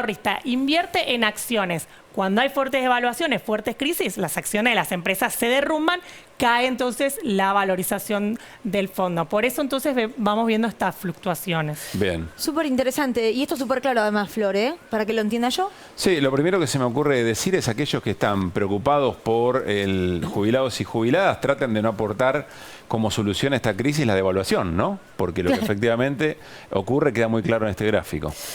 Flor, gracias. Nos vamos todos para la Sí, mesa, ¿eh? vamos para la mesa, Sí. al encuentro del señor Néstor Espósito. ¿Puedo decir una cosita sobre esto que me Sí, queda? puede, No, Fiorentino. no voy a meterme en ninguno de los números porque Flor lo explicó perfecto.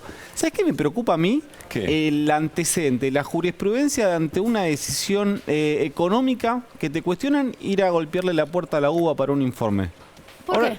¿Y por qué ahora qué medida económica, o sea, todas medidas económicas que te cuestionen vas a ir a pedir a la UBA que te haga un informe para que la Igual sustancie? la UBA en el informe lo que dice es, lo quería leer textualmente, dice, nosotros no hacemos juicios de política económica y cuenta que cuando fue en su momento todo lo del INDEC también le habían pedido opinión y ellos también se habían expedido, pero dice, todo lo que salga en este informe no tiene implicancias de política económica. Digamos, lo que diga la UBA no es que avala que Pero, se haga. no, más vale, pero digo en términos mediáticos. Es como, che, voy a hacer tal cosa, no me gusta. Bueno, que la UBA... ¿No? ¿No es Si raro? está discutido. No sé. Bueno, es una pregunta interesante. De todas maneras, entiendo que lo que dice Flor, ¿no? Que no está valorando una política pública, está viendo el impacto, eso la es en- resultante eso es en términos de del impacto. documento, eso es lo Claro, que dice vos la UBA, decís, pero en ¿cómo términos, se lee? en términos ¿Cómo se públicos, lee? claro, en Sí. términos... Claro, porque la UBA no te dice, es muy progre la UBA en ese sentido. No hay bien o mal, hay. Cada Sí, uno es que lo que interprete. pasa es que también algunos medios titularon, la UBA avaló y entonces se va a hacer, digamos, la UBA no avaló nada, te dice... vos La me UBA pe- respondió preguntas Claro, y vos puso me- Es que justamente ese es el riesgo de cuando vos dejás en manos de un informe, en este caso de El una entidad valor pública, político claro, de una medida. claro, Está bien el ¿cómo la planteo. valoran? Sí, sí. Está bien el planteo. Bueno, Néstor, nos metemos en Vicentín, ni más ni menos. Estaría bueno meternos en Vicentín, sobre todo un día como hoy en que Vicentín sobre todo anunció... en su paquete accionario. Claro, Sí. hoy Vicentín anunció que obtuvo el acuerdo de la masa necesaria de sus acreedores para salir del concurso preventivo. ¿Qué significa esto? Que hoy Vicentín empieza a respirar una bocanada de aire fresco de esa suerte de espada de Damocles que significaba el concurso preventivo. Acá hay toda una discusión respecto de qué significa un concurso preventivo. Cuando vos tenés una deuda muy grande y no podés pagarla, lo que haces es llamar a todos tus acreedores y decirle, che, necesito que me hagan una rebaja, que me den más plazo, que me permitan de alguna manera poder cumplir con esta deuda que tengo, porque si no, me fundo, si no, quiebro. ¿Existe la posibilidad de que Vicentín quiebre? Sí, claro, pero hasta ahora los actores políticos y los actores económicos hicieron todo lo posible para que eso no ocurriera, incluso convalidando un virtual defalco que hizo Vicentín cuando dejó de pagarle a sus acreedores, entre ellos a muchos productores que eran los que le proveían todos los insumos que Vicentín precisaba para funcionar como la acaso principal empresa vinculada al rubro de los alimentos en la Argentina. Esto es bueno para Vicentín, es buenísimo. Para los acreedores es bueno, no tanto. Ahora, para algunos entiendo, ¿no? Porque, y esto yo te lo pregunto porque puse en Google Vicentín, concurso de acreedores, y hoy los títulos de los portales es Vicentín a un paso de cerrar con todos, Vicentín a un paso de evitar la quiebra. Digo, ya lo dan como un hecho casi. El tema de cerrar con todos es imposible prácticamente en todos los concursos de acreedores. Siempre vas a encontrar alguno que no va a estar de acuerdo con eso. Pero como la ley de quiebra establece que vos tenés que tener al 50 más 1 de los acreedores y al 66% de la deuda total, si conseguiste eso, entonces es muy difícil que los que quedaron afuera tengan la fuerza suficiente como para hacer caer ese acuerdo. Ese es el escenario que se presenta ahora. Lo que termina pasando es que se abre un periodo de impugnaciones que va a llegar hasta el 2 de mayo. Prestad atención a esa fecha, porque el 2 de mayo, si bien debería estar definiéndose el concurso de acreedores, que está en manos de un juez de Reconquista que se llama Fabián Lorenzini, ese mismo día podría estarse resolviendo un pedido de juicio político contra el juez Fabián Lorenzini, que plantearon algunos de los acreedores que no están de acuerdo con este paquete. Gustavo Feldman es abogado de un grupo de acreedores que no está de acuerdo con este acuerdo, valga la redundancia. Gustavo, ¿cómo le va? Luli Trujillo, Pablo Caruso en Desiguales, saludamos. Hola, ¿cómo les va a ustedes? Un gusto charlar con ustedes. Bueno, a ver, el pedido de juicio político al juez Lorenzini lo hice yo a título personal, como abogado, como ciudadano santafesino. Yo creo que en la primera semana de mayo la Corte Ampliada, que es el Tribunal de Enjuiciamiento de la provincia, va a estar tratando ese pedido de jury. Y del mismo, si el mismo se abriera, implicaría automáticamente la suspensión del juez Lorenzini. De manera tal que, más allá de que la propuesta sea diáfanamente ilegal y que hasta contenga elementos cuasi delictuales, como dice uno de los votos del obiter dictum de la Corte Suprema Santafesina, dictado hará unos 3 meses. Sí. Bueno, hay que ver si Lorenzini todavía sigue siendo el juez de la causa. Doctor, aprovecho, esto tiene que ver con el jury de enjuiciamiento. Me meto en lo que tenía que ver con lo que contaba Néstor recién. Usted representa a esos productores que no están de acuerdo con la oferta de pago de deuda que hizo Vicentín. ¿Por qué no están de acuerdo? ¿Qué ofreció? A ver, no es solamente por lo que ofreció, sino por cómo lo ofreció. A ver. La propuesta de Vicentín tiene parámetros ilegales y rayanos en lo delictual. Así lo dice el obiter de la Corte, doctor? No lo digo yo. ¿Por qué? Sería lógico. ¿Pero por qué? Bueno, entre otras cosas porque instituye una falta de proporcionalidad en lo que sería la manera de cubrir la deuda. Por ejemplo, hay productores y hay acreedores que tienen una creencia de $4 o $5 mil y Vicentín les ha ofrecido $30.000. Eso está expresa y explícitamente vedado en la ley de concursos. Por otra parte, hubo, antes de llegar a la propuesta definitiva, hubo una serie de irregularidades que vienen matizando en un sentido de una conducta verdaderamente irregular, falta de imparcialidad total del juez Lorenzini, que nosotros venimos denunciando hace ya 2 años y medio o más. Me deja con una interrumpirlo. connivencia marcada de la sindicatura. Permítame interrumpirlo, doctor. Usted dio un ejemplo recién que es difícil de entender. A un productor que le deben 4.000 o 5.000 dólares le ofrecieron 30.000 y eso está mal. Claro, eso es una compra de voto. O sea, ¿qué dice la ley de concurso? La ley de concurso dice, bueno, está bien, si por algo llegamos a donde llegamos, es porque si debe 100, tiene nada más que 25 o 30 para repartir. Entonces, ¿cómo se reparte eso? Eso se reparte con 2 pautas. Una cualitativa, los famosos créditos privilegiados o los créditos comunes o quirografarios. Y la otra cuantitativa, un porcentual. Bueno, le voy a pagar a cada acreedor supongamos, 57.5% a cada uno. Sí. Pero no a unos el 1000%, o sea, 10 veces más de la creencia que tienen, y a los otros nada o prácticamente nada. O sea, lo que usted dice, doctor, es lo siguiente. Voy a poner un ejemplo muy claro, que por supuesto no es real. De 100 acreedores que tiene Vicentín, le está ofreciendo a 50,1, que es lo que necesita, algo mucho más alto de lo que le debe, y al resto le está ofreciendo mucho menos de lo que le debe. Sí, no es tan lineal, porque además de la cuestión cuantitativa, que en principio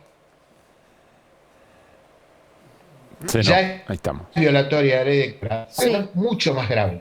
Es que Vicentín, como garantía, bienes interdictos por la justicia penal de Rosario. Es decir, como ya se ha dicho más de una vez, están queriendo usar el botín del desfalco para pagar la deuda. Y eso no se puede. Eso es lo que la Corte dice que es y que raya inclusive en lo delictual. Entonces, estamos frente a una situación de severa irregularidad.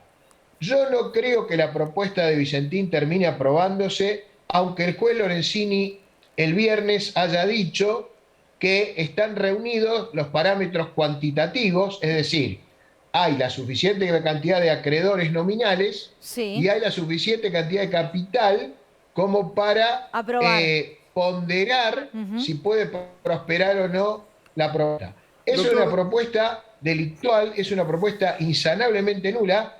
Hay un obiter dictum de la Corte y este tema, más tarde, más temprano, vuelve a terminar en la Corte. Entonces, que el juez Lorenzini, que además está sujeto ahora a la inminente apertura del jury de enjuiciamiento que va a implicar su suspensión, continúe adelante con un procedimiento que la Corte ha dicho que raya en lo delictual, bueno, es insanablemente nulo y lamentablemente demuestra una vez más que no estamos frente a un juez, estamos frente a un agente judicial de la concursada. Mejor dicho, ni siquiera de la concursada, de los directivos de la concursada. Más grave aún. Gracias por su tiempo, doctor. Un placer, cuando quieran. Néstor. Hay 2 cuestiones importantes. La primera es cuantificar la deuda. La deuda de Vicentín supera los 1.400 millones de dólares. El conglomerado debe más de 1.400 millones de dólares. Y la otra cuestión es que hay un cuestionamiento de fondo. La comunicación era muy mala, pero hubiera valido la pena preguntárselo al abogado, que tiene que ver con que en algún punto de toda esta ecuación, Vicentín termina pagándose a sí mismo.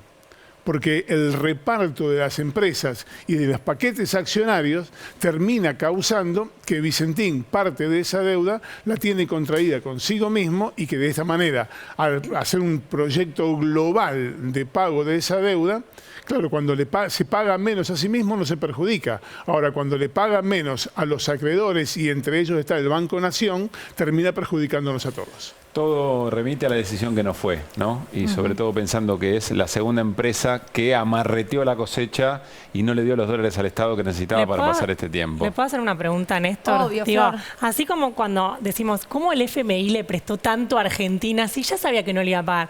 La pregunta es, ¿cómo el Banco Nación le prestó tanto a una empresa que días más tarde cayó, digamos, casi en default?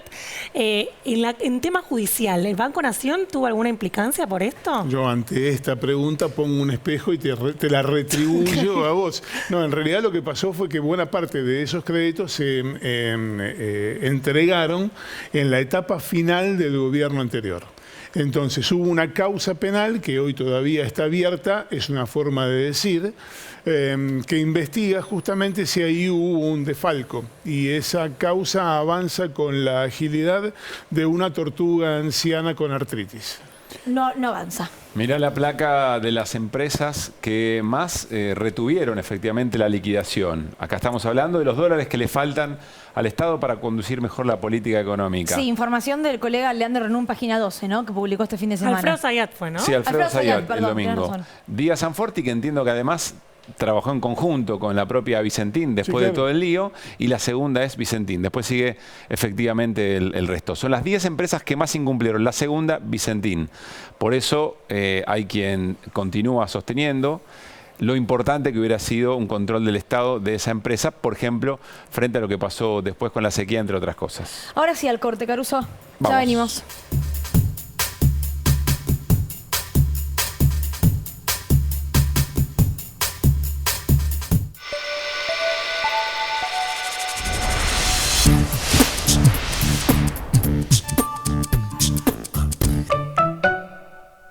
Todos sabemos lo que representa para la logística de una empresa una flota moderna de vehículos. Por eso, a la hora de renovar el parque automotor, piense en el especialista. Adrián Mercado, líder en subastas industriales.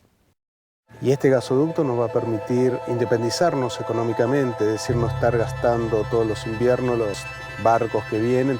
El personal también es significativo porque vos ves cómo progresan ellos, el valor que le dan a un trabajo de esta magnitud. Y tenemos que llevarnos como hermanos porque la convivencia es algo muy fundamental para poder sobrellevar la situación durante los 14 días que nosotros nos quedamos en campamento. Al momento que vos no vas a tener que importar más gas del extranjero, vas a tener la posibilidad de tener más divisas y la posibilidad en un futuro tal vez de vender gas al exterior. Fundamentalmente creo que va a ser un beneficio para el país.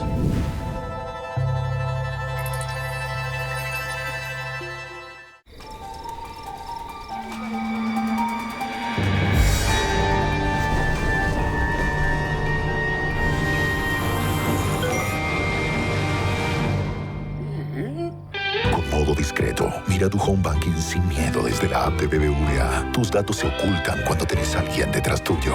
Qué lindo cuando la ves. BBVA. Creando oportunidades. Nuestros cuerpos, nuestra voz.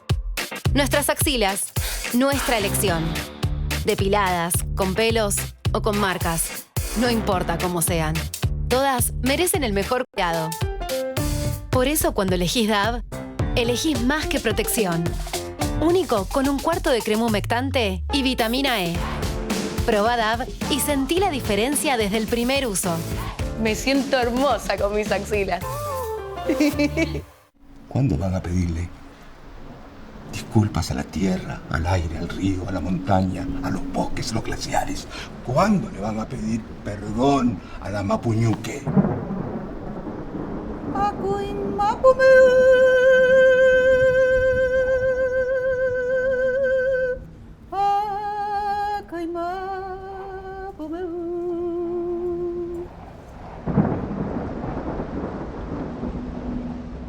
¿Tu pelo elige cuidar el planeta?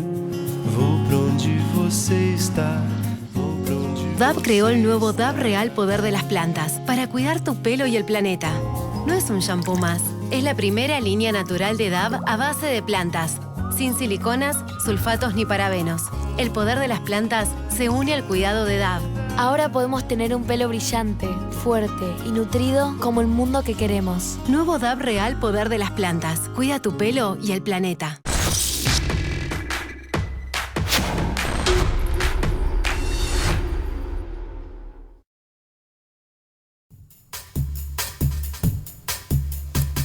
Bueno, ya estamos, Caruso, ¿se puede hablar, sí, Sí. nos podemos ir despidiendo, pero No, antes antes- decirles... Sí. Te apurás, como si yo no lo fuera a hacer. Yo me voy a olvidar el Me papel. mata el suspenso, le metes un Para mí, silencio y ya te Yo me había come olvidado. crudo. ¿Puedo decir algo? Para mí, ella pensó que se iba a olvidar ella, no vos. Entonces, por las dudas se mandó. Caruso es cartera siempre con No, Trujillo. no te, Es una cosa- no te hagas. ¿Sabés qué? Ahora hacelo vos. Quiero una remera que Obvio diga que lo hago Caruso yo. es cartera. Mirá, y tiraste todo atrás de Caruso es cámara. cartera. Rompió Y todo. atención porque ahora cuando termina Desiguales hay un nuevo capítulo de SIC, periodismo textual. Gasoducto Néstor Kirchner, construyendo soberanía. La construcción que todavía está en marcha promete un ahorro de 2.200 millones de dólares anuales para el país en materia energética, pero además es un paso importantísimo en la transformación de la matriz económica porque asegura el ingreso de dólares. Este capítulo de SIC va dedicado a esto que están viendo en imágenes, la construcción de un gasoducto que todo indica va a estar terminado en el mes de junio. Muy bien, de esta manera, si Gaeta se ríe, estamos bien, ¿eh? ¿Qué? Si Gaeta ríe, estamos bien. Quiere decir que la cosa va muy bien. Sí, Gracias. o que son 22-29. O más bien Sí, todo o que lo ya somos contrario. un chiste también, puede ser. Sí. No, me acento. No, dice que no. ¿Ahogaste? Qué malo que es nuestro productor. No quiero saber, mi amigo. Ya está. Ya Ah, fuimos. como va Despídense. Central. ¿Qué Sí, pasó? no, lo ahora- quiero ahora- ver, ahora lo quiero ver. Lleve Hasta Rebobina. mañana, hasta Dejen mañana, ya la 9 de la reunión del noche. otro día. Programón, mañana viene Ángel Capa, me pongo más de Uy, pie todavía tremendo, hermoso. a Desiguales. Chau, hasta mañana.